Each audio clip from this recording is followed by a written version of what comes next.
19 ગઈકાલે આપણે 17-18 શ્લોક ઉપર ચર્ચા કરી. એમાં ભગવાન ક્ષર અક્ષર ને અક્ષર પુરુષોત્તમ આ ચર્ચા આપણે કરતા આવીએ. ક્ષર એટલે નાશવંત જે કંઈ જગત છે 3 ગુણનું બનેલું. આપણો વિચાર કરીએ તો આપણું દેહ એ ક્ષર કહેવાય. ફક્ત સ્થૂળ દેહ નહીં, અંદર બધું સ્થૂળ સૂક્ષ્મ કારણ બધું ક્ષરમાં આવે. મન બુદ્ધિ ચિત્ત અહંકાર ઇન્દ્રિયો, એ આપણી પ્રકૃતિ જે અવિદ્યા કારણ, એ બધા 3 શરીર એ રીતે છે. એટલે એ 3 શરીરને નાશવંત ગણો. ખાલી આ ઉપર દેખાય એટલું જ શરીર નથી. એ નાશ થતા નાશ થઈ જાય ને એક જ હોય તો છૂટા થઈ જાય. પણ સ્થૂળ શરીરનો જ નાશ થાય છે અને અન્ય 2 શરીર રહે છે. એ સૂક્ષ્મ શરીરમાં જ અહંકાર રહેલો છે. મન બુદ્ધિ ચિત્ત અહંકાર કર્મેન્દ્રિય જ્ઞાનેન્દ્રિય પ્રાણ, આ બધું સૂક્ષ્મ શરીરમાં હોય.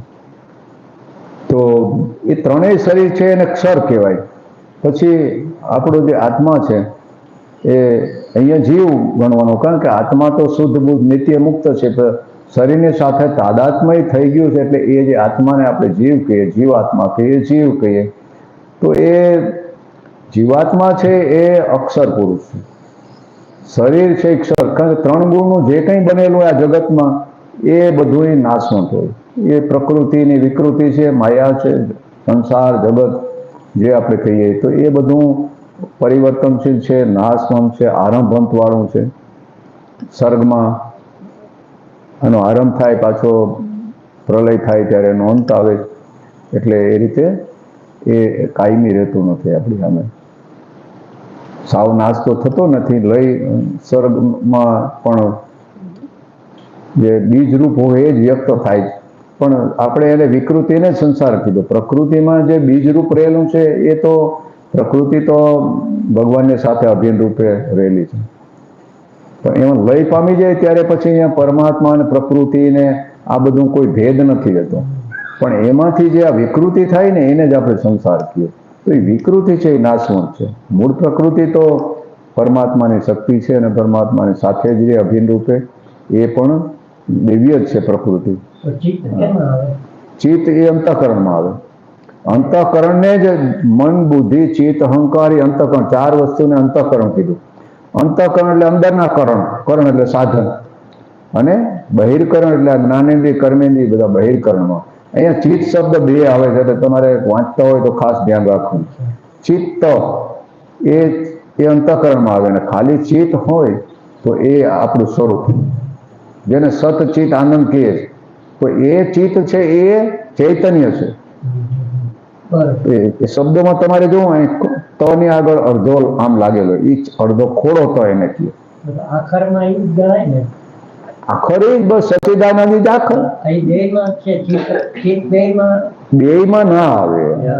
તમે સ્પષ્ટ સમજી લ્યો કે જે ચિત્ત અંતઃકરણ છે એ તો નાશમાં છે, તો પ્રકૃતિનો બને સૂક્ષ્મ શરીરમાં આવી. તો બોર્ડર એ ન કહેવાય. બોર્ડર એ શું કે બધા બોર્ડર, આમ તો બધી બોર્ડર જ છે, પણ હવે કોઈ એનાથી ભિન્ન એને કોઈ સંબંધ જ નથી થતો એટલે બોર્ડર એ ક્યાંથી કહેવાય? એ વાસ્તવિકતામાં એ કંઈ છે નહીં. બધા કલ્પનાથી માયા બધું ઊભું થઈ ગયું. એ હકીકતમાં તો એ કીધું ને કંઈ ઉત્પન્ન થતું નથી, છે નહીં, પણ બસ આવી રીતે ઊભું થઈ જાય. પણ એ આવે અંતઃકરણમાં. કારણ શરીરમાંથી ઉત્પન્ન થયું તો એ તો સૂક્ષ્મમાં આવે. સૂક્ષ્મથી તો હા બોર્ડર ઉપર કારણ છે. કારણથી પાર પછી આપણું સ્વરૂપ આવે. કારણ મુખ્ય છે. કારણમાંથી સૂક્ષ્મ ઊભું થાય. એ સૂક્ષ્મમાં આ બધા મન બુદ્ધિ ચિત્ત અહંકાર આવે. પ્રાણ જ્ઞાનેન્દ્રિય કર્મેન્દ્રિય એ બધા સૂક્ષ્મમાં આવે. અને સૂક્ષ્મમાંથી આ સ્થૂળ થાય. સૂક્ષ્મ ભૂત જ પંચીકૃત થઈને આ બધા સ્થૂલ આકાર ધારણ કરે ને. પંચમહાભૂત સૂક્ષ્મ હોય, સૂક્ષ્મ શરીરમાં એને પંચતન માત્રા કીધી, એને સૂક્ષ્મ ભૂત ત્યારે કહે. પણ એ મિક્સ થઈ, એ સૂક્ષ્મ ભેગા થઈ મિક્સ થાય, મિશ્રણ અને પંચીકરણ કહે. એનો બધી વિધિ છે, શીખવાડતા ગુરુજી એમને. એ 5 ભૂત છે ને એનું પંચીકરણ એને કીધું કે 5 ભૂતના તમારે અડધો ભાગ કરી નાખો. ધારો કે 8મો ભાગ છે ને એ અન્યમાં જતો રહે, એટલે એના 2 અડધિયા કરી નાખો. પછી અડધો તો ધારો કે વાયુ છે, આકાશ છે, તો આકાશનો અડધો ભાગ તો આકાશ રહે, તો અડધાના 4 ભાગ પડે. બરાબર. એટલે કુલ 8 ભાગ કહેવાય ને આમ જોઈએ તો, પણ અડધો તો એ પોતાનામાં પોતે રહીએ, પણ અન્ય અડધાના 4 ભાગ થઈ જાય. એ 4 ભાગ છે અન્ય 4માં ભળી જાય. હમ. અગ્નિ, વાયુ, જલ, પૃથ્વીમાં ભળી જાય એક એક. પછી વાયુને એવી રીતે થાય, અડધો તો પોતે પોતાનામાં રહે જ છે, પણ એના અડધાના 4 ભાગ થઈને અન્ય 4માં ભળી જાય. એવી રીતે અગ્નિના અડધો રહે અને અડધાના 4 આમાં ભળી જાય, જલના, પૃથ્વી તત્વના, એમ આવી રીતે મિશ્રણ થઈ જાય. તો એ મિશ્રણ થયાના, મિશ્રિત થયેલાને પંચીકરણ કહેવાય. એ મિશ્રિત થાય પછી જ આ સ્થૂળ બને બધા. હા. આ નક્કર ઘન જે આ બધા આખું જગત એ પંચીકૃત મહાભૂત જ છે. એટલે એ બધું સ્થૂળ કહેવાય. એટલે સૂક્ષ્મમાંથી સ્થૂળ થાય. કારણ છે એ તો એને જ આપણે મહેશ કહેવાય. બ્રહ્મા વિષ્ણુ મહેશ કહેવાય તો એ કારણ એ મહેશ. ત્રણ જે સગુણ સાકાર ઉત્પન્ન થયા ને, તો એ કારણ છે એ પણ સગુણ છે, સાકાર છે. મૂળ પ્રકૃતિ તો ઈશ્વર તો નિર્ગુણ નિરાકાર છે. મૂળ પ્રકૃતિ ત્યારે ઈશ્વર અને મૂળ પ્રકૃતિ તો એક રસ જ હોય, એમાં કોઈ ભેદ નથી ત્યાં. પણ એ મૂળ પ્રકૃતિ અથવા ભગવાનની શક્તિ કયો, માયા કયો, એમાંથી આ બધા ત્રિપુટી ઉત્પન્ન થઈ પહેલી જ, બ્રહ્મા વિષ્ણુ મહેશ. તો એને મહેશને કારણ કીધું, વિષ્ણુને સૂક્ષ્મ અને બ્રહ્મા એ સ્થૂળ. એવી રીતે આ 3 ભાગ સગુણ સાકાર થયા. સગુણ નિરાકારમાંથી, સગુણ નિરાકાર, સાવ નિર્ગુણ નિરાકાર નહીં, હા. સગુણ નિરાકારમાંથી, એટલે સગુણ નિરાકારને જ ઈશ્વર કીધો અને એમાંથી આ ઉત્પન્ન થાય. નિર્ગુણ નિરાકારથી તો કંઈ ઉત્પન્ન નથી થતું. હા. નિર્ગુણ નિરાકાર એ આપણે જેને બ્રહ્મ કહીએ એ. એટલે ઈશ્વરને તો સગુણ તો કહેવાય, પણ નિરાકાર, હજી આકાર કંઈ ધારણ નથી થયો, છે નિરાકાર. એને જ શ્રેષ્ઠ કીધા. શેષ. હા, શેષ. આ બધા એના આધારે રહે ને, શેષને આધારે રહે. શેષને ખેડૂત. અંતે જે બચે એ શેષ. શેષ એટલે શેષ બેચાઈ. હા. તો એને આધારે રહે ને આ બધા. કે વિષ્ણુ શેષની સૈયા ઉપર હોતા, શેષ એ છે. હા, એટલે એ બધું એના આધારે, કારણ કે એના આધારે જ આ બધું રહેલું છે ને. એ કારણ મળીએ છે. સગુણ નિરાકારને આધારે. હા, સગુણ નિરાકારના આધારે બધું છે. હા. એમાંથી તો ઉત્પન્ન થાય ત્રણેય. નિર્ગુણ નિરાકારને. નિર્ગુણ નિરાકારને આધારે તો સર્વ કાંઈ છે, પણ આ 3 જગત જે સંસાર કહીએ તો એમાં એ ઈશ્વરને આધારે. ઈશ્વરનું જ રૂપ છે આમ તો. એને આધારે હું કે ઈશ્વર જ સગુણ આ બધું બન્યું. હા. એટલે એને અભિન્ન નિમિત્ત ઉપાદાન કીધું ઈશ્વરને. બ્રહ્મ તો કોઈનું કારણ કાર્ય બનતો જ નથી, એટલે એને તો કારણ કહેવાય જ નહીં. એટલે ઈશ્વરને આપણે બીજ કહીએ, અથવા તો સૃષ્ટિનું બીજ, કારણ, ઉત્પત્તિ એમાંથી જ થાય. એટલે આપણે બીજની આ બધી વાતો કરીએ ને, બીજની ઉપાસના કરીએ, બીજ રહીએ, તો બીજ એટલે જ ઈશ્વર. આપણે આ 15મા અધ્યાય મૂળમાં તો જોઈ ગયા. ઉર્ધ્વ મૂળ એટલે જ કારણ, બીજ, જેમાંથી આ જગત ઉત્પન્ન થયું. સમષ્ટિનો જે છે એ ઈશ્વર જે અભિન્ન નિમિત્ત કારણ. હા. અને જીવાત્મા છે એ વ્યષ્ટિ. એ સમષ્ટિનો જ અંશ વ્યષ્ટિ છે. વ્યષ્ટિને સમષ્ટિને આમ અલગ ન કરી શકાય. કારણ કે જે ધારો કે ઈશ્વરનું જે એનું કારણ શરીર છે ને, આપણે એ કારણ શરીર એ જ એનો માયા અને સગુણ સાકાર થયું. તો એ કારણ શરીરનો આપણે એક અંશ છે. આપણું કારણ શરીર છે જે અવિદ્યા, એ એનો એક અંશ છે. એટલે એક રીતે કારણ એનું ને આપણું કારણનો કોઈ ભેદ નથી. આ તો આપણે અલગ અલગ વિભાજિત છે, એટલે આપણે એમ માનીએ કે આ જુદા છે. હકીકતમાં એ સમષ્ટિની વ્યષ્ટિ કોઈ અલગ નથી. બધી વ્યષ્ટિઓ ભેગી થઈને સમષ્ટિ બને. જેમ વન હોય જંગલ, તો એ બધા ઝાડવાનો સમૂહ એ જંગલ. તો ઝાડવું અને કંઈ જંગલ અલગ નથી. એમ આપણે એનો ભાગ જ છીએ.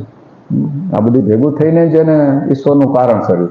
આપણું કારણ શરીર એને આનંદમય કોષ જે કહીએ જ કારણ શરીર, આપણે સુષુપ્તિ અવસ્થા, રાતે નિંદ્રામાં જતા રહીએ, લઈ બધું ત્યાં પામી જાય.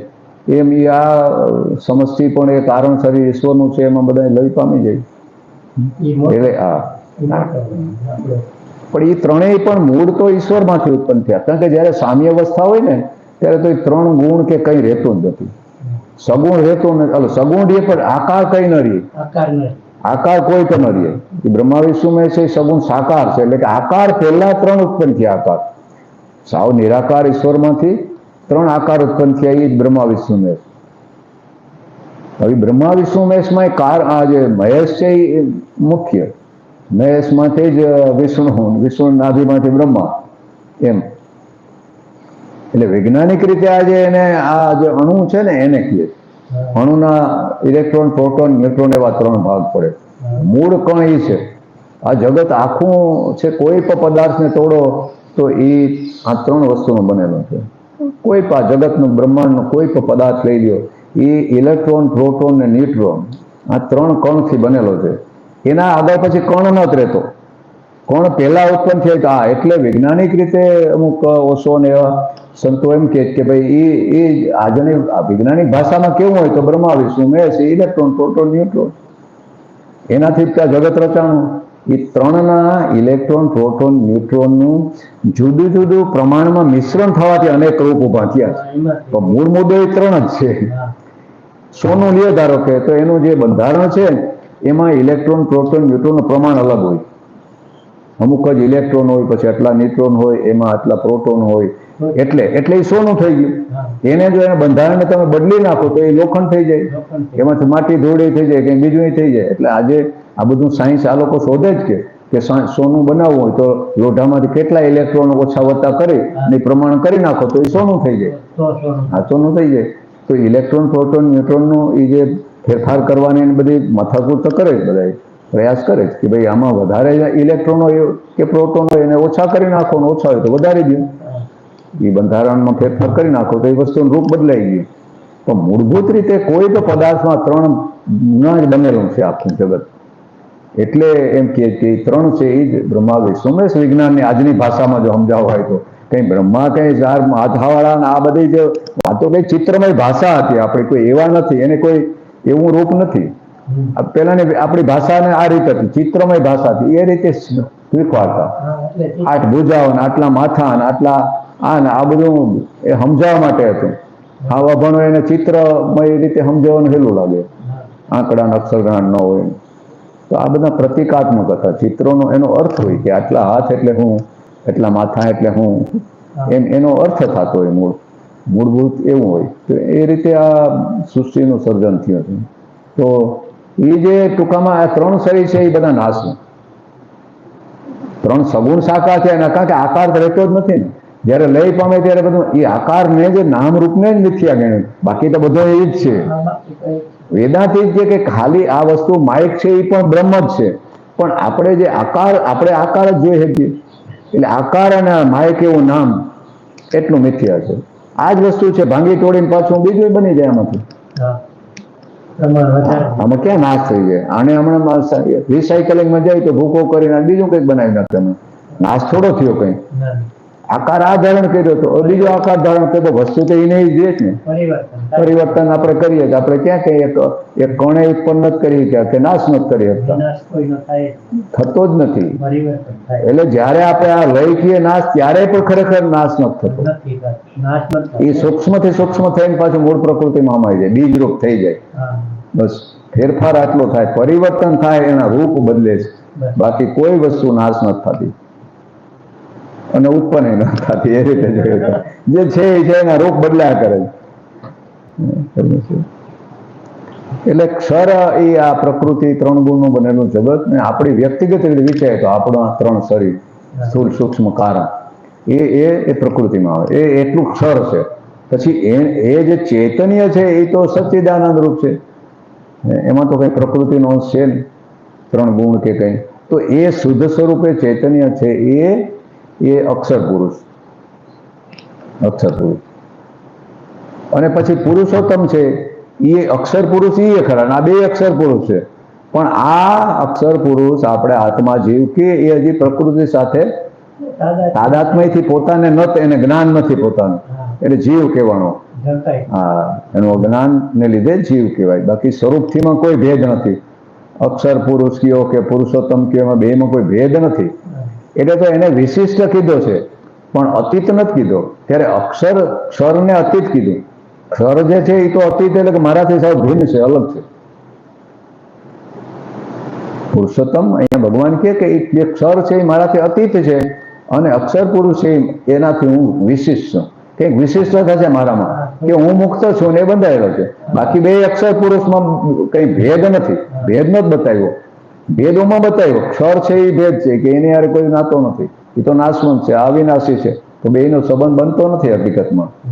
આપણે લાગે કે બધું સંબંધ થયો, નાતો થયો, હકીકતમાં નાતો બે એકદમ વિરોધી ગુણધર્મ છે, એટલે એના કોઈ નાતો થતો નથી. એટલે આપણે જોઈ ગયા કે આ રીતે ત્રણ અલગ અલગ બતાવ્યા. પછી કે પરમાત્મા આવા પુરુષોત્તમ છે, આનાથી મુક્ત છે, એ અલગ બતાવ્યું. અને પછી આપણે ગઈકાલે જોયું કે 18મા શ્લોકમાં પછી છેલ્લે એમ કીધું કે એ જે પરમાત્મા છે પુરુષોત્તમ એ હું જ છું. ભગવાન કૃષ્ણ કે એ હું જ છું. તો એ વિશેષ વાત અહીંયા 15મા અધ્યાયમાં કે અર્જુનને ત્યાં સુધી તો એ કૃષ્ણને સગા અને મિત્ર અને દેહધારી એના જેવા જ એ માનતા હતા. પણ અને જાણે કૃષ્ણ પરમાત્માની વાત કરે ત્યારે એમ કે પરમાત્મા કોઈ બીજો હોય કૃષ્ણ એનું વર્ણન કરી રહ્યા. તો એમ કીધું કે એ જે હું વર્ણન કરું પુરુષોત્તમ ને એ હું છું. તો આપણે બધા પુરુષોત્તમ છે, આપણે ખબર નતા એટલે કઈ ન થતા અર્જુનની જેમ ને એ કઈ કૃષ્ણ એને ખબર પડી ગઈ કે હું પુરુષોત્તમ છું. આપણે હજી ખબર નથી કે આપણે પુરુષોત્તમ છીએ, એટલે આપણે અર્જુન ને કૃષ્ણ અલા આવો માનીને બેઠા જ. તો એ આપણે થોડોક તકલીફ છે, બસ બીજી કઈ તકલીફ નથી. તણખલા આડે ડુંગર એવું છે, હટી જાય તો આપણે આગળ હવે જોઈએ. 18માં ગઈકાલે આપણે જોઈ ગયા કે ભગવાન પોતાનું એક રહસ્ય બહાર પાડે, કારણ કે એ અર્જુન માટે કોઈ એક રહસ્ય હતું, કારણ કે એ તો એને સામાન્ય માનતા, પણ ત્યારે એને થયું કે એ પુરુષોત્તમ છે કૃષ્ણ, સામાન્ય નથી. એ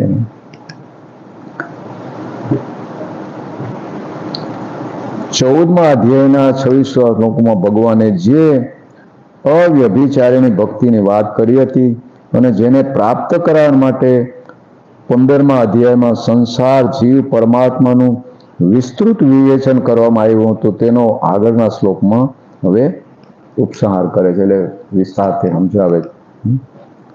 ભક્તિ અવ્યભિચારીની ભક્તિને આગળના એ 14મા અધ્યાયમાં પણ એ ચર્ચા થયેલી. હવે અહીંયા વિશેષ વાત કરી કે આ એક તો ત્રણેય સ્વરૂપે 15મા અધ્યાય સમજાવ્યા કે સંસાર જીવ પરમાત્માનું વિસ્તૃત વિવેચન કર્યું. અત્યાર સુધી તો એ વિવેચન આવ્યું, શરૂઆત સંસારથી થઈ, પછી પરમાત્મા, પછી જીવ, એ ત્રણેયનું જે કંઈ સામ્યતા અને ભેદ છે એ બધી અત્યાર સુધી એ ચર્ચા આવી. હવેથી અહીંયા એ જે અવ્યભિચારીની ભક્તિની વાત કરે, તો એના વિશે આગળ જોઈએ. ભક્તિમાં કોઈ પણ દોષ, વ્યભિચાર દોષ ક્યારે આવે? તમે એક બાજુથી કહો પરમાત્માને શરણે, બધું વાસુદેવ પરમાત્મા છે, અને તોય તમે પાછા શરણ તો આમાં પૈસા અને સત્તા અને સંપત્તિનો, ત્યાં તો પાછા તમે પરમાત્મા નથી માનતા વ્યવહારમાં, તો પાછો તો એ જ વ્યભિચાર દોષ છે. બધું પરમાત્મા છે, બધામાં એ જ ભાવ રહેવો જોઈએ પછી. તો એ આ બધા દોષ છે. આપણે એનો જ આધાર ને એને જ આધારે જો આપણે રહેતા હોય તો કોઈ ઉપર આધાર ન હોય, સંપૂર્ણ એના ઉપર જીવન છોડી દઈએ, જેમ જીવાડે જેમ રાખે. તો નહીં તો સંશય થયો ને, પરમાત્મા આધાર છે તો આપણે તો આધાર કે મારો વેવાય પૈસા વાળો છે ને, આપણે જરૂર પડી છે તો બેઠા નહીં. એટલે પરમાત્મા તો એનો ક્યાં, તો એનો એમ કે પરમાત્મા નથી કહેતા વેવાય મારો વાંચો છે, મારા મિત્રો છે, મારા ફલાણા હગા છે, દોઢિયા જાજા છે, એ મને કામ આવીએ. એ તમે બીજાનો આધાર લ્યો, ત્યાં પછી બીજું કોઈ વાત ન આવી જોઈએ. સંપૂર્ણ એના શરણે એ જેમ રાખે, સંશય ન હોવો જોઈએ. અને જે થઈ રહ્યું બધું ચારે બાજુ એની ઈચ્છાથી થઈ, આપણે તરત દોષ જોવા માંડીએ. પરમાત્મા સ્વરૂપ છે ને, વ્યક્તિ કોઈક આપણે વાંધા હોય તો તરત કે આ આવો છે ને આવો છે, આ જરૂર છે, તો ત્યાં પરમાત્મા ન દેખાતો પાછો. એની અંદર એ કરનારો એ છે, એ ત્યારે આપણે નિસરાઈ જાય બધું કે ભાઈ બધામાં એ છે ને એ કરાવી રહ્યા. તો સંપૂર્ણ વાસુદેવ સર્વમિધિ, આ બધું વાસુદેવ રૂપ છે આખું જગત, અને વાસુદેવની લીલા છે. આપણે તો ઓલો ગાડા ને ખોટા માથે લઈ લીધો કે હું કરું, એના દ્વારા થઈ ને બધું. તો એ સ્વીકાર ભાવ આવી જાય, એ ખરી ભક્તિ છે. આપણે એ સ્વીકાર વાતું કરતા હોય તો સ્વીકાર આવતો નથી, પાછા તરત વ્યક્તિઓને દોષ કાઢવા માંડીએ. વ્યક્તિઓનો દોષ, એ વ્યક્તિ પણ સ્વતંત્રથી એનું જ રૂપ છે, એની અંદર એ જ શક્તિ કામ કરી, બધામાં એના સ્વરૂપ છે ને, એ એક જ શક્તિના અનેક સ્વરૂપ થયા ને બધા અનેકમાં એ એક જ છે. એક જ અનેક રૂપે બેનર છે. હા, એમાં કોઈ ભેદ નથી. ભેદ તો આપણે વિભાજન, આપણી મન ઇન્દ્રિયો ની એક મર્યાદા છે. આ બધા એને એટલે એને ખાલી મર્યાદિત જો દેખાય, બધું નથી દેખાતું. ઉપર છોલું દેખાય એટલે આપણે ભેદ દેખાય. સ્થૂલ જ ખાલી જોઈએ કે સૂક્ષ્મ જે એક છે જોડનારો અહીંયા આપણે નથી દેખાતો વચ્ચે. આ બધા જોડાયેલું છે અહીંયા, અલગ નથી. આજે વિજ્ઞાન એ સ્વીકારે છે કે ભાઈ આ બધું એક જ યુનિફાઈડ ફીલ થઈ બધી એ લોકો. યુનિફાઈડ એટલે જોડાયેલું એક. યુનિફાઈડ ફિલ્ડ એટલે કંઈક એવું ક્ષેત્ર, કંઈક વસ્તુ છે, પછી એને ઇલેક્ટ્રોમેગ્નેટિક કહીએ કે કંઈક જુદા જુદા નામ આપે, પણ મૂળ એવું કંઈક બળ છે, કોઈ એવું ક્ષેત્ર, આણુ પરમાણુ બધાયથી પર, એ બધા એમાંથી જ પ્રગટ થાય, પાછા સમય એમાં જાય અને એ પાછા બધા જોડાયેલા છે. એક એક જુદા ને તો આ હાલે કેમ ગયો છે? એક આમાં મને પૃથ્વી આમ હાલવા, મંગળ શુક્ર ગ્રહ આમ આવે, સૂર્ય આમ હાલવા મળે, આડાવડા બધા તો હમણાં અવ્યવસ્થા ઉભી થઈ ગઈ. હાલે જ નહીં વ્યવસ્થા. બધું વ્યવસ્થિત હાલે, મતલબ સર્વને જોડનારું કોઈ સત્તા છે, તો જ સંચાલન સરખું થાય ને. મેં તો કેમ હાલે? તો એ સત્તા પછી કઈ અલગ નથી કે વાં બેહીને ઉપરથી હલાવે. આ બધું એ પોતે જ છે. એટલે તો કીધું અભેદ નિમિત્ત ઉપાદાન કારણ, પોતે જ બન્યો છે. કઈ સંચાલન કરે એટલે કઈ એ રીતે જુદી નહીં, પણ આ ત્રણ ગુણથી જે ચૈતન્ય છે એ અલગ છે, એ રીતે. બાકી તો આ બધાયમાં એ જ છે. જુદી એ રીતે જુદી નથી કે આ જગત અહીંયા છે ને એ કંઈક ઉપર નીચે ક્યાંક બીજે. આ જગત ને બધું આમ તો ઓતપ્રોત છે બધું, પણ છતાંય આ દરિયા મોજા જેવું, અથવા તો તમે પાણી છે એમાં બરફના ટુકડા નાના મોટા અને કોઈ તો શું ફેર પડ્યો? દરિયામાં બરફના પહાડો તરતા હોય, હિમશિલાઓ ક્યાં સીમરો થાય, ભાંગો ભૂકો થઈ જાય. તો એ બરફનો પહાડ કયો, બરફના કોઈ શિલા કયો, કોઈ ટુકડા કયો, પણ અંતે તો એ પણ પાણી જ છે ને. તો જામી ગયો બરફ એટલે આપણે એને બરફ કીધો ના, એનો એક આકાર થઈ ગયો ટુકડો જામીને એવો. તો આ બધું ઘનીભૂત દેખાઈ પડે જ છે, તત્વની રીતે તો એ જ છે. હા, અમુક નક્કર આકાર ધારણ કરી લીધા છે એને લીધે, તો એને લીધે આપણે જુદું જુદું બધું દેખાય. તો મૂળમાં જલ છે, દરિયાના પાણીના, અને અંદર બરફ હોય, આ હોય, ગમે તે હોય, મોજા તરંગ ઉઠે કે બધું ઉઠે, પણ પાણી જ છે ને. પાણીમાં કઈ ફેરફાર થયો, એ પાણીનું કંઈક બીજું થઈ ગયું. બરફ જ છે, એ પણ પાણી જ છે, એનું રૂપ નથી બદલાતું. પાણીમાં કઈ ફેરફાર એના તત્વની રીતે, એના સ્વરૂપમાં કોઈ ફેરફાર નથી થતો. બરફ બને કે ટીપા બને, વરસાદ બને, જે બધે પણ એ પાણી જ રહે છે. ગમે એટલા મોજા આવે, ઉછળે, ગમે તોય કઈ રૂપાંતર એના જલ રૂપે, એના તત્વની રીતે કોઈ પણ ફેરફાર નથી થતો. નથી વધતું, નથી ઘટતું. આપણે ક્રિયા થાય ને આકાર ઉભા થાય, તો આકારોને લીધે આપણે ઓલા આકાર જ દેખાય, નામ રૂપ જ દેખી શકીએ આપણે. તો આપણે એટલે ભેદ દેખાય.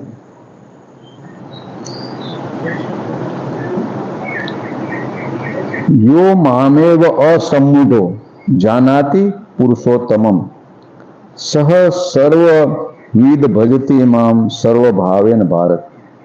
ભગવાન કહે કે હે ભરતવંશી અર્જુન, આ રીતે જે મોહરહિત મનુષ્ય મને પુરુષોત્તમ રૂપે જાણે છે, તે સર્વજ્ઞ સર્વ રીતે મારું જ ભજન કરે. બસ આ ભજન છે, બધું એ જ છે. એવો સ્વીકાર ભાવ આવી જાય અને ભેદ બુદ્ધિ ન રહેવી, એ જ ભજન. તો ત્યાં બે ન રહ્યા, એ જ ખરું ભજન.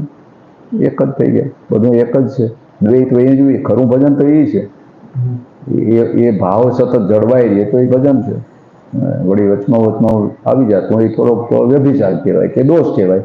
તો શરૂઆતમાં તો આ બધા રીએ, પણ આપણને ખ્યાલ હોવો જોઈએ કે અહીંયા ક્યાં આપણો દોષ આપણામાં આવી જાય, આપણી ભૂલ ક્યાંક થતી હોય. આપણે ભક્તિ કરતા હોય ને પાછી આ બધી ભક્તો કેવડાવતા હોય પોતાને, અમે કે ભગવાનના ભક્ત છે, અને ઘરમાં આજુબાજુ નથી દેખાતો ભગવાન, જીવતા જાગતા આજુબાજુ ભગવાન છે, તો મંદિરે જઈને ત્યાં ઉપાસના કરીને ભોગ ધરાવે, ઘરમાં એકબીજાના ગળા કપડતા હોય, રસ્તામાં કોઈ ગરીબ આવે તો તુચકારે, ભિખારી જવા દે તો પાંચી આમ કઈ ઉલારે. તો એ ભૂખે મરે, કોઈ ભૂખું છે ન્યાય એને નથી ભગવાન દેખાતો. ને પાણાને નથી ખાતો તો ત્યાં ઢગલા કરી આવે, બગડી જાય તો હે દૂધ ધરે તે આગળ ઘીની નદીઓ બહાર, ગામને બહાર નીકળી જાય ઘી, એટલું ધરે. આટલું અજ્ઞાન છે. ભક્તિ ન કહેવાય, એને ભ્રમ છે આ બધા. આ તો જીવતા સ્વરૂપ છે. ઓલું તો આપણે બનાવ્યું, ઠીક છે, એનું એક મહત્વ છે, એક ઉપાસના કરવા માટે નતા કે આવું બધું કરવા માટે નતા, પણ આપણે ધીરે ધીરે વધુ એમાં મૂળ મુદ્દો ને જે હેતુ હતો એ માર્યો ગયો. ત્યાં જઈને ઉપાસના કરવી, એક રચના એને એવી કરી છે, આપણા દેહનું જ પ્રતીક છે મંદિર. આ દેહનું જે આકાર છે ને એની એવી રીતે રચના કરી. પગથિયાનો અંત આગળ હોય ને એ આપણો પગનો ભાગ છે, અને અંતે આ ભાગ છે ગર્ભગૃહ છે. આ બધા એક એક આપણા ચક્રો ને હૃદય ચક્રો ને પછી અહીંથી પ્રવેશો જ્યારે અહીંથી તો એ ગર્ભગૃહ છે. બસ અહીંથી પછી આકાર મૂળ જે કહીએ છે અંદર ભગવાનના દર્શન અંદર કરીએ એ અહીંથી પછી ઉપરનો ભાગ છે, અને ત્યાં જ થાય ને અનુભવી.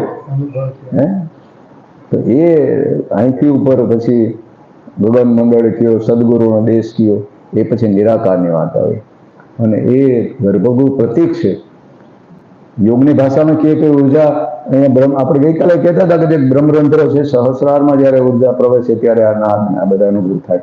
એની યોગની ભાષામાં કીધું કે આપણી શક્તિ મૂલાધારમાંથી રૂપાંતર થતી થતી જ્યારે અહીંયા પહોંચે છે ત્યારે એ સંપૂર્ણ શુદ્ધ થઈ જાય છે. જે મલિન હતી મૂલાધારમાં, મલિનતાઓ બધી અહીંયા છે.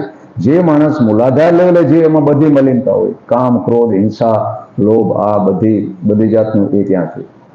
સ્થૂલ છે, તામસિક છે, જડ છે. એમ ઉર્ધ્વ થતી જાય, એમ શુદ્ધિ થતી જાય, રૂપાંતર થતી જાય, અને અહીંયા સંપૂર્ણ શુદ્ધ થઈ જાય સાત્વિક. ત્યારે એ પરમાત્માની સાથે અભેદ સમાધિનો અર્થ કે એને એક થઈ ગયા.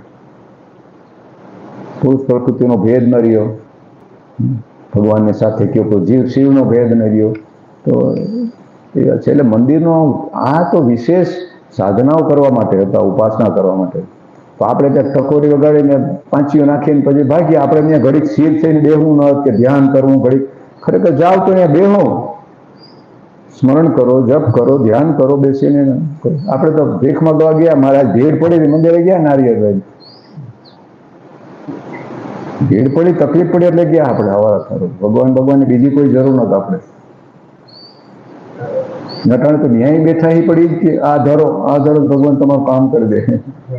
એ સમજાવતા નથી. જેની ફરજ એ છે, લોકોને તો અજ્ઞાની છે બિચારા, પણ ત્યાં જાય તો એને માર્ગદર્શન તો મળવું જોઈએ કે આ વસ્તુ શું છે, આનો હેતુ.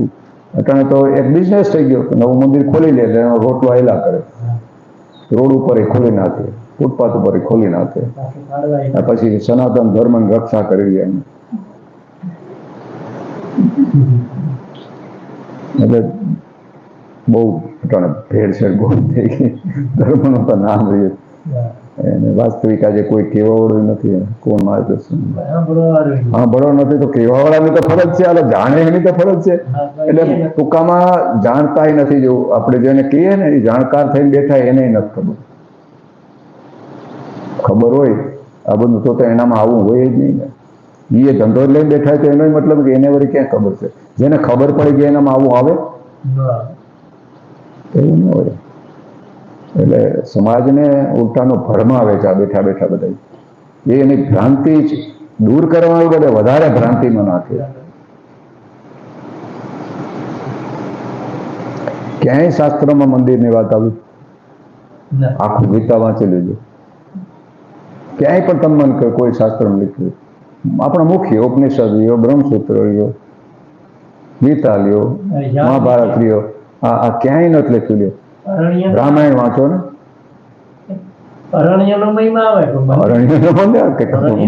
મંદિરે જાજો ને કે આ ભગવાન કૃષ્ણ પોતે કે ન કે મારું મંદિર બનાવજો, પછી ત્યાં જાજો, હું ત્યાં મળી તમને, આપણે મુલાકાત ત્યાં તો કામ પડે તો ત્યાં આવું મારી ઓફિસ એમ કીધું કે ન કરે કે ભગવાન પોતે ન કે સીધી વાત ન કરે. એક જુદી હેતુ માટે પાછળથી આ રચનાઓ કરીશ કે જે સીધું ન સમજી શકે તો એને આ કંઈક આકાર હોય એનો ભાવ એકાગ્ર થાય. મને એમાં એકાગ્ર કરે ને ત્યારે એ પાણો તો નથી, એવું નથી કે પાણો છે, પણ આ તો સમજવા માટેનું છે કે આપણે આ જીવતા જાગ્રત છે એને આમાં આપણે ભગવાન નથી દેખાતો. અને પછીથી કે અમે ભગવાનને માનીએ, ન્યા જાય. બહાર નીકળ્યા પછી હું કોણ પહોંચતો ભગવાન ન્યા જાય. બહાર નીકળ્યા પછી ભગવાન ક્યાં છે? હવે ક્યાં કોઈ જોવાવાળું મને પછી કોઈની દેખ ન તો ભાઈ તો સર્વત્ર તારી અંદર બેઠું તો બધું જાણે ને ક્યાં તું આગી પાછી કરવા જા.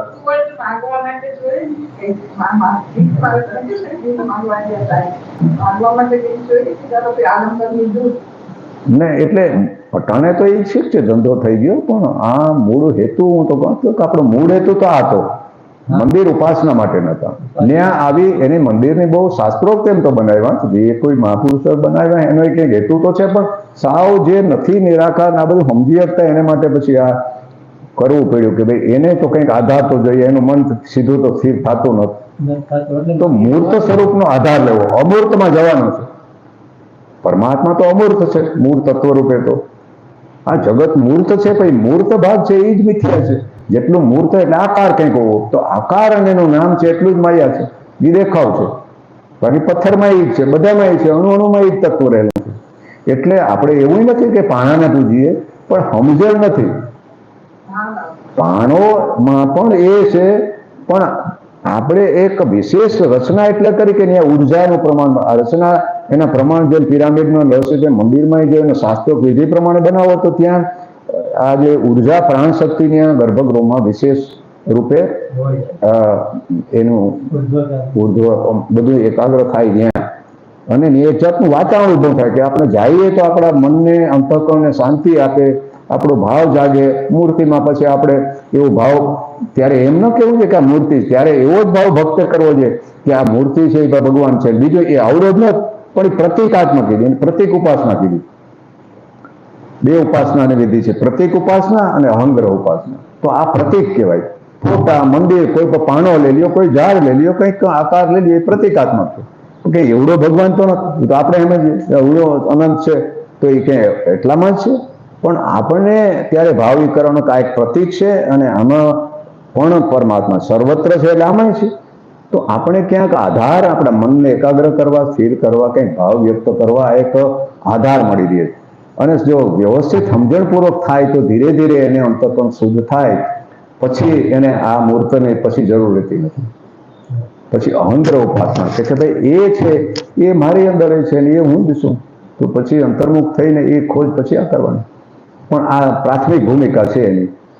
એવું મેં તો જ્યાં થોડું વાંચ્યું સમજ્યું એ પ્રમાણે આ છે મહાપુરુષોએ જે જ્ઞાની મહાપુરુષો તો આ જ વાત કરેલો હોય, તો એ આપણી સમજણ જતી રહે. નહીં તો મંદિરની રચના કંઈ ખરાબ નથી.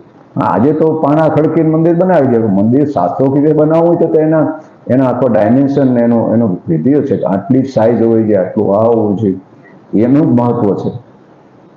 એટલે ત્યાં એનર્જી પિરામિડનું રહસ્ય શું છે, એમ પાણા ખડકા ને એનું પ્રમાણ છે કે એનો આટલું જ પાયો હોય તો એની ઊંચાઈ આટલી જ હોવી જોઈએ, એના એંગલ ખૂણો આટલો જ હોવો જોઈએ, એ બધા એનું મહત્વ છે.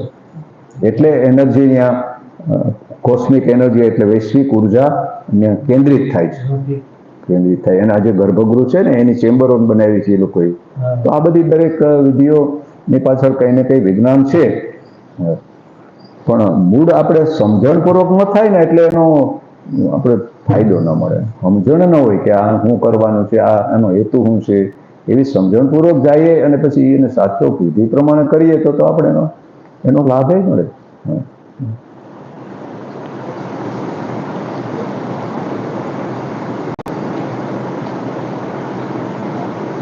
મોહ રહી તે જેને મોહ વયો ગયો ને એને સમજાણું, એ તો મને આ રીતે ભગવાન કે મોહ રહિત શબ્દ આપ્યો.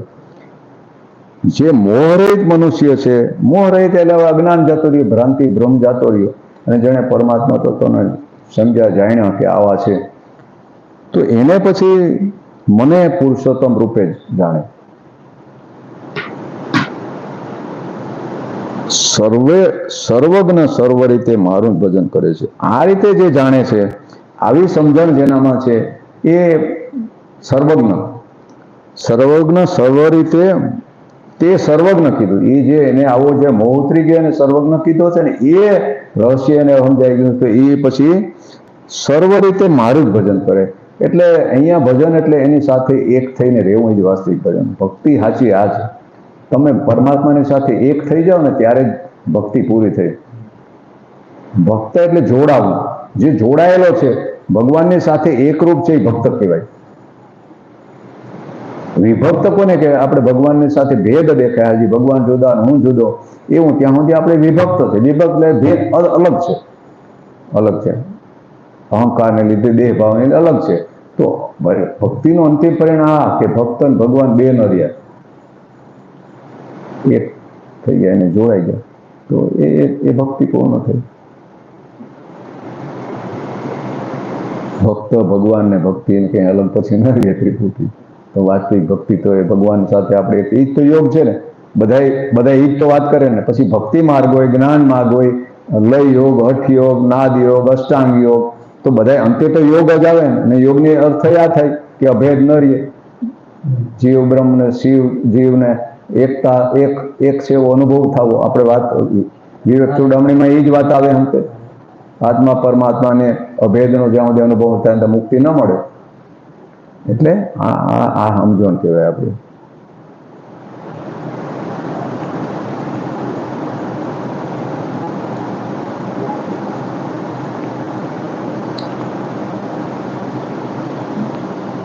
જીવાત્મા પરમાત્માનો સનાતન અંશ છે. આથી પોતાના અંશી પરમાત્માના વાસ્તવિક સંબંધ જે સદાયથી છે એનો અનુભવ કરવો, એને જ તેનું મોહરહિત થવું છે. બસ મોહરહિત થવું એટલે ક્યારે કે જે પોતાને જ્યારે એમ થાય કે હું પરમાત્માનો અંશ, વાસ્તવિક સંબંધ મારો સદાયથી છે જ.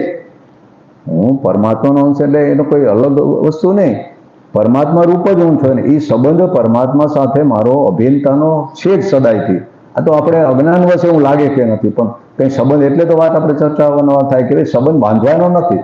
સંબંધ તો છે જ, એક જ છે, પણ નથી સમજાતું ત્યાં સુધી ભેદ છે. તો એ ભેદ દૂર કરવા માટે જ આપણા બધા સત્સંગ, સમજણ, સાધના આ બધું એટલા માટે આપણે કરીએ. એટલે અહીંયા કહે કે એ વાસ્તવિક સંબંધ જે સદાયથી છે તેનો અનુભવ કરવો. બસ અટાણે અનુભવ નથી થતો આ દેહ ભાવને લીધે.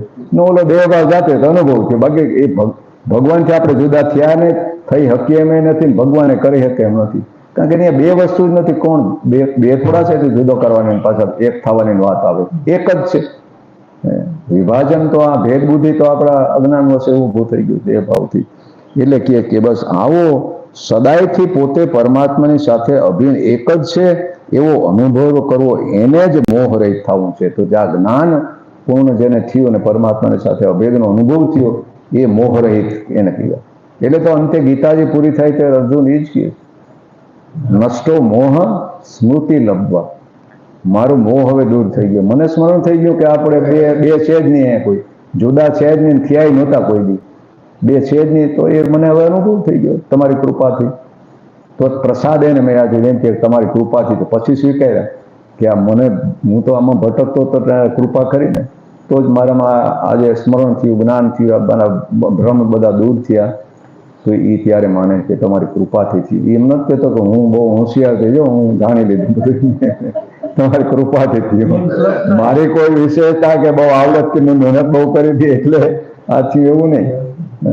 એટલે અંતિમ એ રહસ્યની વસ્તુ એવી છે કે જ્ઞાન થાય ત્યારે એમ જ થાય કે કંઈ આમાં મહેનત કરવાથી મેળવ્યું ન કહે. કારણ કે મહેનત કરવાનું તો આમાં કંઈ કામ આવતું જ નથી. ઉલટાનું મહેનત કરીએ તો આડી આવે. એટલે એ અભિમાન તો જતો રહીએ કે કંઈ મહેનત કરીને બહુ મેં ભક્તિ કરીને ભજન કરીને યોગ સાધના બહુ કરી એટલે થઈ ગયું. એ છેલ્લે જતો રહીએ એ ભ્રમ. ત્યારે દરેક સાધુ સંત સ્વીકારે શરણાગત. એ શરણાગત સ્વીકારવી એ જ પ્રયાસ છોડવાની વાત છે. જ્યાં સુધી પ્રયાસ કરતો રહીએ મથા રહીએ ત્યાં સુધી છેલ્લે એ પ્રયાસ આડા એવા કરે. કંઈક પ્રયાસ કરો એટલે તમે દેહ ભાવ ચાલુ રહીએ, કરતા ભાવ ચાલુ રહીએ, અને એ ચાલુ રહે એટલે અનુભવ નથી થતો. તો છેલ્લે પ્રયાસ રહીને થઈ જાઓ, પ્રયાસ છોડી દેવાય એ જ શરણાગતિ. પોતા તરફથી કોઈ પ્રયાસ નહીં, સહજ. એને જ સહજ યોગ, સહજ સાધના, સહજ સમાધિ, સહજાવસ્થા, આ બધી સહજતા એ કે તમારે એ છે જ, કંઈ કરવાની જરૂર નથી. કંઈ કરવું ન કરવું ને એ જ સહજતા છે. તો સંસાર કે પરમાત્માને તત્વથી જાણવામાં મૂંઢતા બાધક છે. બસ મોહ કયો, મૂંઢતા કયો, અજ્ઞાન કયો, આ બધું બાધક એ જ છે. બસ પોતાને કંઈક માની લીધું અજ્ઞાન વશ, એ મોહ છે. ખોટાને સાચું, સાચાને ખોટું એવું આપણી ભ્રમિત આપણી બુદ્ધિ કે સમજણથી એવું માની લીધું તો એને મોહ કીધું. કોઈ વસ્તુની વાસ્તવિકતાનું જ્ઞાન ત્યારે જ થઈ શકે જ્યારે તે વસ્તુ સાથે રાગ કે દ્વેષપૂર્વક માનમાં આવેલો કોઈ સંબંધ ન હોય. બસ આપણે સંબંધ બાંધ્યો જ કે સંબંધ માનીએ એ રાગ દ્વેષને લીધે ઉભા થયા. આપણે રાગથી પણ બંધાઈ જાય ને દ્વેષથી પણ કોઈ બીજા બંધાઈ જાય, જોડાઈ જાય. તો આ બધા કોઈ પણ વસ્તુની સાથે સંબંધ બે રીતે બને, રાગથી બંધાય ને દ્વેષ ભાવથી પણ. રાગ દ્વેષ બે બંધન કરે એટલે તો એવી રીતે એ જે વાસ્તવિક જ્ઞાનનું ત્યારે જેને જ્ઞાન થાય કે આ ખરેખર આવું નથી, ત્યારે એને આપણે જ્ઞાન કીધું, મોહ નાશ થયો. તો નાશવાન પદાર્થો સાથે રાગ દ્વેષપૂર્વક સંબંધ માનવો એને જ મોહ કહે. જે બધું નાશવંત છે, હકીકતમાં જેની હારે આપણો સંબંધ થયો નથી, થઈ શકે એવો નથી, કારણ કે આત્મા ચૈતન્ય અને જળ હારે સંબંધ નથી થતો. તો નાશવાન વસ્તુની સાથે આપણે સંબંધ માનવો એ જ મોહ. એટલે આપણે સાચું માનીએ કે આ જગત સાચું, આ શરીર સાચું, મારા સંબંધ બધા સાચા, એ માનવું જ મોહ છે. હકીકતનો સંબંધ એ નથી થયો, નાશવાન છે, આપણે અવિનાશી છે, તો સંબંધ ક્યાંથી થાય? તો આને મોહ કીધો. બસ સંસારને તત્વથી જાણતા જ પરમાત્મા સાથે પોતાની અભિન્નતાનો અનુભવ થઈ જાય. સંસારનું સ્વરૂપ જાણી લઈએ, સંસારનું આપણે પોતાનું સ્વરૂપ આ બધે પૂરી રીતે જાણી લઈએ તો આપણે સમજાઈ જાય કે વાસ્તવિકતામાં ક્યાંય સંબંધ થયો નથી, એ થઈ શકે એમ નથી. તો એ વાસ્તવિક રીતે એનું જાણવું એ જ આપણો આ બધું હેતુ, આપણો સત્સંગનો ને આ બધાનો હેતુ એ છે કે એ સંસાર સાથે જેવો પરમાત્માને આ અભિન્નતાને અનુભવ થઈ જાય અને પરમાત્માને તત્વથી જાણીએ એટલે સંસાર સાથે જે પોતાની ભિન્નતાનો અનુભવ થઈ જાય છે, સંસાર સાથે આપણે ભિન્ન છીએ અને પરમાત્મા સાથે અભિન્ન છીએ એવું આપણને સમજાઈ જાય, એવો અનુભવ થઈ જાય. તાત્પર્ય છે કે સંસારને તત્વથી જાણવાથી સંસાર સાથે માનેલા સંબંધનો વિચ્છેદ થઈ જાય છે અને પરમાત્માને તત્વથી જાણવાથી પરમાત્મા સાથે વાસ્તવિક સંબંધનો અનુભવ થાય. બેયના સ્વરૂપ જાણે એટલે તો સંસારનું સ્વરૂપે સમજાયું, પરમાત્માનું સ્વરૂપે સમજાયું, જીવનું પણ સમજાયું. એટલે આપણે બધું સ્પષ્ટ થઈ જાય કે આપણે જીવ છીએ, આ સમષ્ટિ ચૈતન્ય છે, પરમાત્મા છે, અને જે નામરૂપ જગત છે એ બધું સંસાર છે. તો ત્રણેયનું સ્વરૂપ જાણી લઈએ એટલે આપણે અભેદનો અનુભવ થાય વાસ્તવિક રીતે. તો આ સમજવા માટે છે. સંસાર સાથે પોતાનો સંબંધ માનવો એ જ ભક્તિમાં વ્યભિચાર દોષ. સંસારની હારે સંબંધ માનવો આપણો છે સંબંધ પરમાત્મા સાથે ખરેખર સ્વરૂપથી, ત્યાં જ સંબંધ થઈ શકે એમ. સંબંધ તૂટ્યો નથી, સંબંધ છે ક્યારે સંબંધ આપણો કઈ તૂટ્યો નથી. આ સંબંધ બાંધવાની તો ક્યાં વાત, આ તો આપણે એવું કેવું પડે સંબંધ બાંધવો, સંબંધ છે જ. તો એ સમજાઈ જાય તો આ માનેલો સંબંધ છે જાતો રહી. તો આ સંબંધ માનવો એ વ્યભિચાર છે, એ ભૂલ છે, દોષ છે આપણો. હકીકતમાં પરમાત્મા સાથે આપણે એક છીએ એ માનવું એ સમજણ છે, અને આ સંસાર સાથે આપણે જોડાયેલા છે, એક છે, આ બે હું છું અને એ મારા હગા વાલા પરિવાર મારું મારું કરીને જોડાઈ જાય તો એ બધો દોષ આવ્યો. આ ભૂલ આપણી, ભૂલ કયો દોષ કયો આ છે. બસ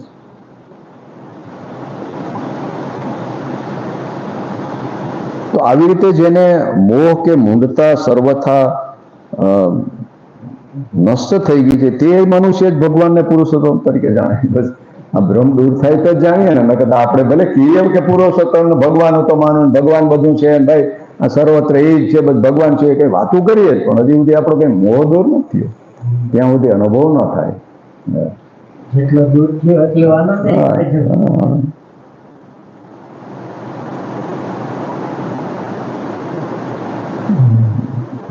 ક્ષરથી સર્વથા અતીત પુરુષોત્તમ ને જ સર્વોપરી માનીને એમની સન્મુખ થઈ જવું, કેવળ એમને જ પોતાના માની લેવા, એને જ ભગવાનને યથાર્થ રૂપે પુરુષોત્તમ જાણવા છે. બસ જાણવા એટલે શું તો કે જે ક્ષરથી સર્વથા અતીત, ક્ષર એટલે પછી આ ત્રણેય ગુણ આપણે વાત કરી, જગત આખું ક્ષર છે, એનાથી અતીત છે.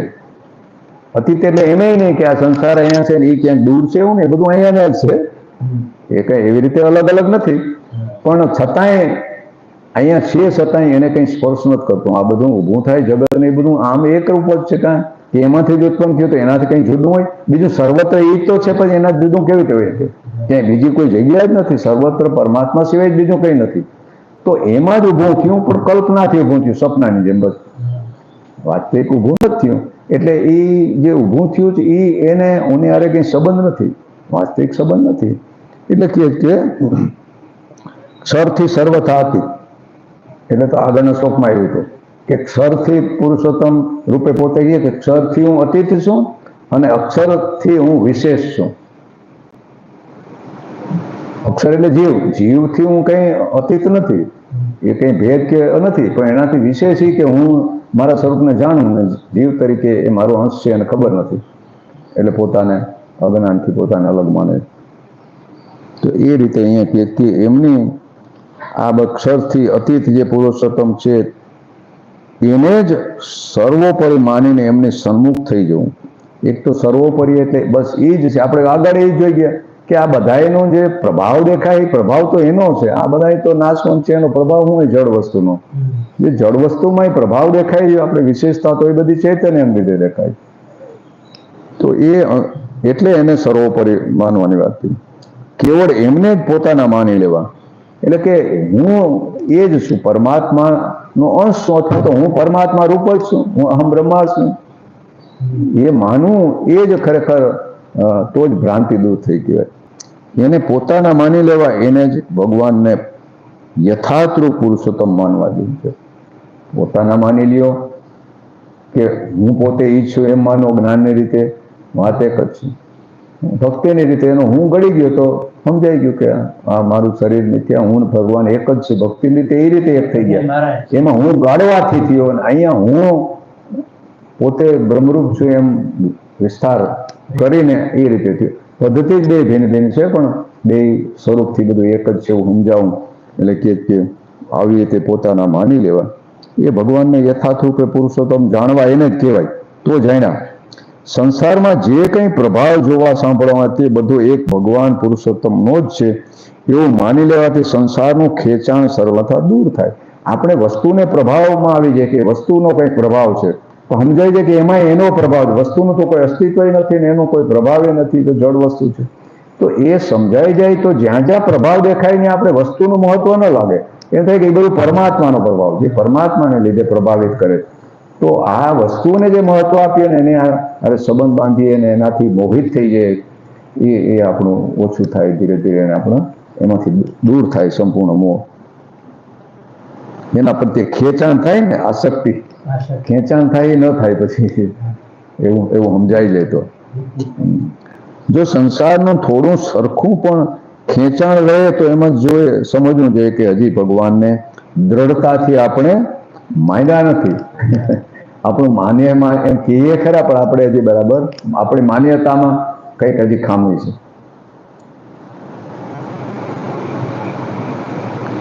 જે ભગવાનને પુરુષોત્તમ તરીકે જાણી લે છે અને આ વિષયમાં જેના અંતકમાં કોઈ વિકલ્પ, ભ્રમ કે સંશય નથી રહેતો, તે મનુષ્યને માટે જાણવા યોગ્ય કોઈ શેષ રહેતો નથી. પછી બસ અંતિમ જાણી લીધું. હવે કોઈ જેને ભ્રમ ન રહ્યો, સંશય ન રહ્યો, શંકા ન રહે કે આ હું ને ભગવાન એક છે, એ અભેદમાં કોઈ સંશય ન રહ્યો, એ જ પૂર્ણ જ્ઞાન. સંશય રહીએ ત્યાં સુધી થોડુંક કંઈક હવે દ્રઢ નથી જ્ઞાનમાં, કંઈક થોડીક હજી ખામી રહી ગઈ, એમ આપણે એ સમજવાનું. આપણે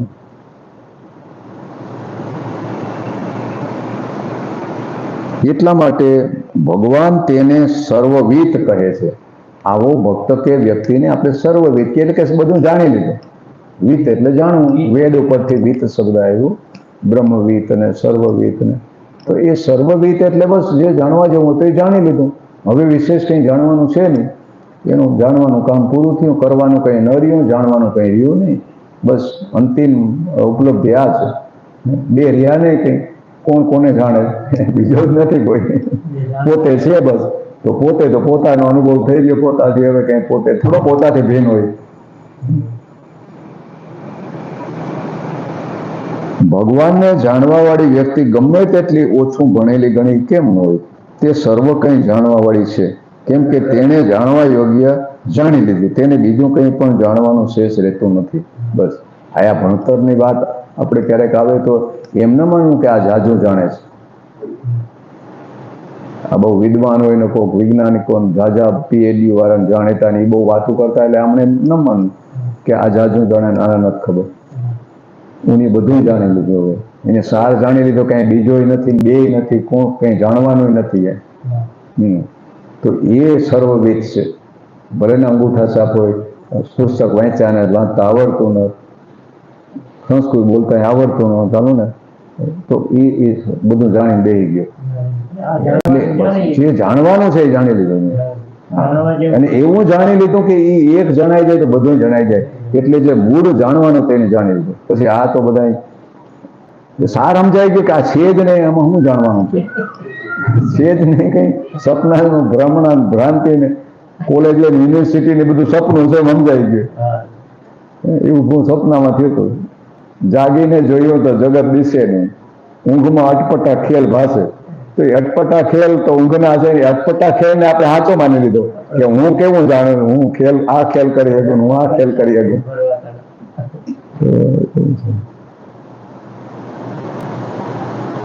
તો જે મનુષ્ય ભગવાનને પુરુષોત્તમ તરીકે જાણી લે છે તે સર્વવિદ મનુષ્યની ઓળખાણ એ છે કે તે બધી રીતે આપોઆપ ભગવાનનું જ ભજન કરે.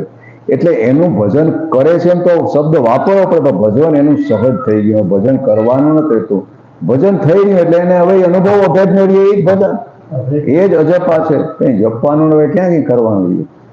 એ સહજ અનુભવ પોતાને થઈ રહ્યો કે હું સોહમ, હું બ્રહ્મ છું, બસ એ જ અજપા છે. અંતિમ તો એ છે, બોધ થઈ ગયો, એને પોતાનું સતત સ્મરણ. હવે એને કઈ યાદ થોડું કરવું પડે કે હું બ્રહ્મ છું. એ તો સહજ પોતાનું સ્વરૂપ છે, સ્વભાવ છે, એમાં કઈ યાદ રાખવાનું હોય. આપણે આપણું નામ કઈ યાદ રાખીએ? પૂછે તમારું નામ તો ડાયરીમાં જોઈ લઉં જાપું, ભૂલાઈ ગયા કોઈ બી થાય છે આપણે કોઈ. હવે એ ખબર છે કે મારું નામ માલદેભાઈ છે, થોડું યાદ રાખવાનું. ઉલટાનું એ ભૂલાતું નથી, ભૂલાતું નથી. હવે બોલવું હતો એવું દ્રઢ થઈ ગયું, ભૂલાતું નથી. એ તો થઈ ગયું. ગુરુદેવ ક્યારેક કહેતા કે 100 જણા હોતા હોય ને, આ બધા આપણે હોતા હોય ને, અને કોઈ અવાજ કરે ને કે માલદેભાઈ, તો આ કોઈ ન ઉઠે, માલદેભાઈ એક જ ઉઠે. એ શબ્દ તો તેને ચોટ કરીને એના સંસ્કાર અંદર પડ્યા તો હું માલદે, એટલે એ જ ઉઠી, આમાં બીજા કોઈ નહીં ઉઠે. જેનું નામ લે એને ઉઠીએ. તો આવો દ્રઢ થઈ ગયો નામ કે હું ફલાણો ભાઈ, હું ફલાણો ભાઈ, હું ટીકડો ભાઈ. હા, એને ઓલા ઉતારી દઈએ, એને કઈ કહેવું ન પડે કે ઉત્તર, એને ખબર છે એ તો નિંદરમાં જ છે. એને એવું ન થાય કે મને કોઈ બોલાવે, એને અસર ન થાય. આ શબ્દની અસર થાય. આપણે નિંદ્રામાં છે શબ્દ અસર કરે છે, એને જગાડી દે. ઓલા ઉતારીએ એને કઈ, એને વિક્ષેપે નતો, ખબર નથી પડતી કે માલદેભાઈ બોલાવ્યા, ઉઠી ગયા ને વયા ગયા, બાકીને હુતા જ રહ્યા. ભ્રમ થવાની વાત છે, હુતા જ છે, એને જગ્યા જ નથી, એક જ જગ્યા બસ. તો આ રીતે શબ્દ જગાડી દે.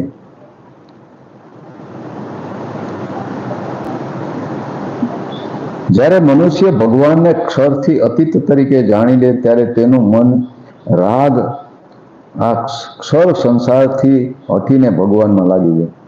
આ બધું સમજાતું જાય એમ આપણું મન એની જાય. આપણી વૃત્તિ કયો, મન કયો, એ આત્માકાર થઈ ગઈ, બ્રહ્માકાર થઈ ગઈ, પછી એની સાથે જ વૃત્તિ જોડાયેલી ગઈ. એ પછી આમાં સંસારના વિષયો તરફ ન જાય. ક્ષરનું એને હટી ગયું, બસ ત્યાંથી હટી ગયું. અને જ્યારે ભગવાનને અક્ષરથી ઉત્તમ તરીકે જાણે ત્યારે તેની બુદ્ધિ, શ્રદ્ધા ભગવાનમાં લાગી ગઈ.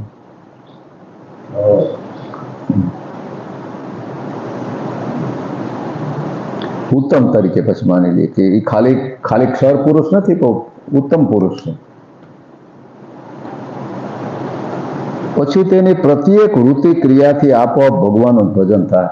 એટલે કે એને પોતાનું સ્મરણ રહેવું, આ જ ભગવાનનું ભજન છે. પછી પોતાના સ્વનું સ્મરણ રહીએ કે હું આ છું, હું આ છું. પછી ભાઈ આપણે બે તો રહેતા નથી, હું ને તું, કે ભગવાન બીજા, હું ને હું પછી ભગવાનનું સ્મરણ કરું, તો બે રહ્યા. પણ એ આપોઆપ સહજ એનું પોતાનું સ્વરૂપનું એને સતત સ્મરણ રહે છે. એ સ્મૃતિ, અંતે જે ગીતાજીમાં સ્મૃતિ શબ્દ આવ્યો એ કે હવે એને યાદ આવી ગયું, કંઈક આપણે ભૂલી ગયા હોય અને પછી સ્મરણ થઈ જાય તો એ બસ યાદ આવી ગયું. યાદ જ કરાવે, આ બધા આપણને યાદ જ કરાવે કે ભાઈ આ તું આ છે, આ છે, આ વસ્તુ પરિસ્થિતિ, આ વાસ્તવિકતા આ છે. આપણા ગુરુજનો, મહાપુરુષો, આપણને શાસ્ત્રો આપણને એ બસ યાદ કરાવવાના પ્રયાસ છે. ભૂલાઈ ગયું તો સ્મરણ કરાવે. બસ હું ભગવાનનો છું, ભગવાન જ મારા છે. આ વાસ્તવિકતાને દ્રઢતાપૂર્વક માની લેવાથી આપોઆપ સર્વ રીતે ભગવાનનું ભજન થાય છે. પછી ભક્તની ક્રિયા માત્ર સૂવું, બોલવું, ઉઠવું, જાગવું, ખાવું, પીવું વગેરે ભગવાનની પ્રસન્નતા માટે જ થાય, પોતાને માટે નહીં. ભક્તિની રીતે ભગવાનની પ્રસન્નતા માટે કહીએ ને, નહીંતર આપણી પ્રસન્નતા માટે. આપણે આ જ્ઞાનની રીતે પછી એમ કે જે જ્ઞાન થયા પછી જ ખરેખર જીવવાનો આનંદ આવે. પછી આ વ્યવહારનો આનંદ છે, એવું નથી કે પછી આ આપણે કહીએ કે ભાઈ વૈરાગ આવી ગયો એટલે એવું ના. હવે એનું સ્વરૂપ સમજાય તે ઉલટાનો વધારે આનંદ કરીએ એને. આ કઈ નડતો નતો હવે એટલે ઉલટાનો વધારે આનંદ થી વ્યવહારમાં રહે. શુદ્ધ જ છે બધું. હવે એને સભાન છે, સંપૂર્ણ સભાન છે, તો પ્રસન્ન છે આમાં, પ્રસન્ન છે. એટલે સંતે કીધું કે જ્ઞાન થાવી સોનું છે, જ્ઞાન થાવી સોનું છે, પણ પછી સોનું જાણી લીધા પછી આ સંસારમાં રહેવું એ પણ સોનામાં સુગંધ છે. પછી સુગંધિત લાગે આ પણ બધું. હા, કઈ મલિનતા નથી દેખાતી. પછી આનંદ રાગ દ્વેષ નરી આ બધું એ જ છે, સમજાઈ ગયું. કઈ ભેદ રહેતા નથી. તો એ જે પરિસ્થિતિ જ્યાં હોય ને આનંદમાં જ રહેતો હોય એને પછી મળે ને. એટલે સમજાય થાય કે ખરેખર જીવન તો આપણે જીવ્યા જ ન કરતા હતું. વાસ્તવિક જીવન ક્યાં જઈએ? બેહોશી જ છે તો જીવન ક્યાં જઈએ? જીવનનો તો આપણે ખબર નથી. આપણે તો આ શરીર જન્મે મરે ને એ વચલો ગાળો જે છે એટલા વર્ષ એને આપણે જીવન કહીએ કે ભાઈ એનું જીવન પૂરું થયું. પણ જીવન વાસ્તવિક પૂરું જ ક્યાં થાય? જીવનને આરંભ અંતય નથી. આરંભ નથી તો અંત વળી ક્યાંથી આવે? તો દેહ ભાવમાં જીવીએ ને, દેહ જીવતો છે એને જીવન માની લીધો. આ દેહ જ્યાં સુધી છે એને જીવન માની લીધું. એ વાસ્તવિક જીવન તો દેહ હોય કે ન હોય તોય છે, એને ક્યાં દેહ લેવા દેવા છે? વાસ્તવિક જીવન એ આપણું સ્વરૂપ છે, ચૈતન્ય, એ જ આપણું વાસ્તવિક જીવન છે. તો એ તો નિત્ય છે, એને આરંભ અંતય નથી. તો એ જ તો જાણવા જેવું છે. આ દેહ છે ત્યાં સુધીમાં એ વાસ્તવિક જીવન જાણી લેવું તો જીવ્યા કહેવાય. વાસ્તવિક જીવન ત્યારે સમજાણા પછી જ એ જીવનનો વાસ્તવિક આનંદ આવે. ત્યારે એમ કહેવાય કે હવે અમે જીવીએ, બાકી નથી જીવતા. એવો છે ને આપણે જીવન માની લઈએ એવું છે.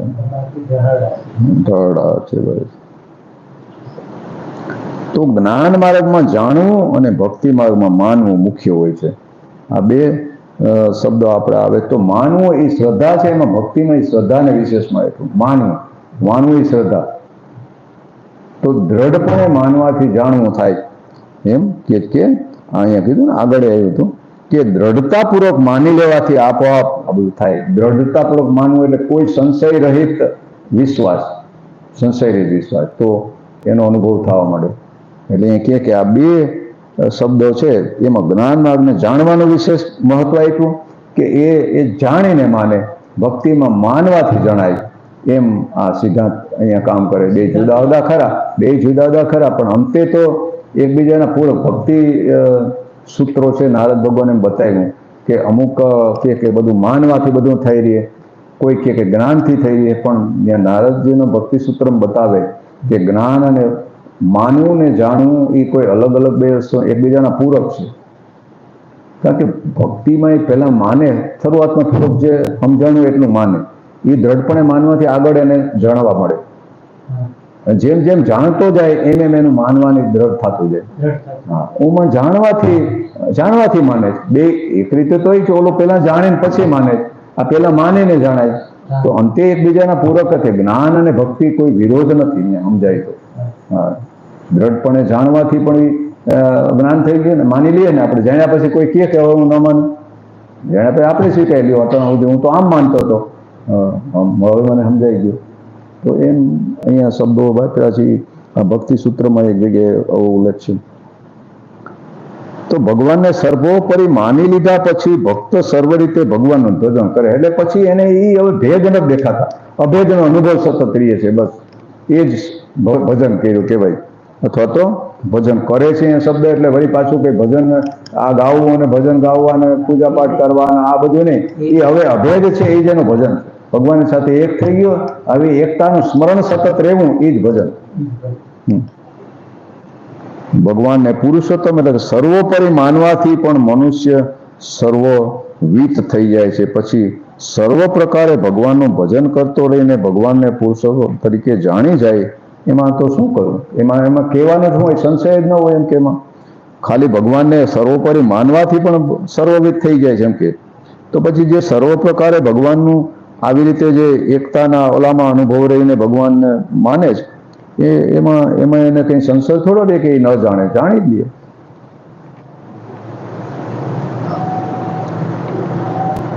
જે ભગવાનને જાણે છે તે જ ખરેખર અસમૂળ છે. એટલે મૂઢ જેની જતી રહી એને અસમૂઢ કીધો. સમૂઢ એટલે મૂઢતા એટલે અજ્ઞાન જડતા, અહીંયા અસમૂઢ કીધો શબ્દ અહીંયા આવે ને, અસમૂઢ એટલે જેનો મોહ જતો રહ્યો છે એને વાસ્તવિકતા સમજાણી એ જ અસમૂઢ. સમૂઢ એટલે તો મૂઢ એટલે મોહ છે જે જડતા અજ્ઞાન છે ત્યાં સુધી એને મૂઢ કહેવાય. સમૂઢ કહેવાય એટલે મૂઢનો વિશેષ વધારે જેને મૂઢતા છે એને સમૂઢ કહેવાય. તો ક્ષર અને અક્ષર બંને ભગવાનના અંગ છે, પરંતુ આ રીતે તેમને જાણવાવાળો મનુષ્ય સર્વજ્ઞ સર્વભીત હોતો નથી. જે ક્ષરથી અતીત અને અક્ષરથી ઉત્તમ પુરુષોત્તમને જાણે છે તે જ મનુષ્ય સર્વવિદ અર્થાત સમગ્રતાને જાણવાનો છે.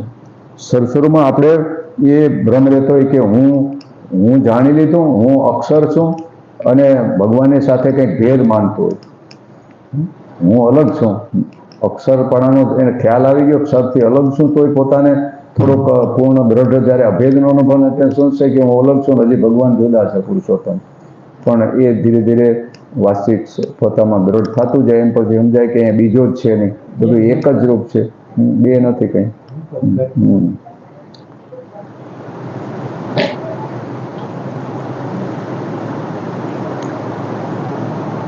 તો આપણે 20મો શ્લોક છેલ્લો છે. આ અધ્યાય પૂરો થાય તો કાલે આપણે અધ્યાય પૂરો થાય અને કાલે આપણો સીડી રે પૂરો થશે.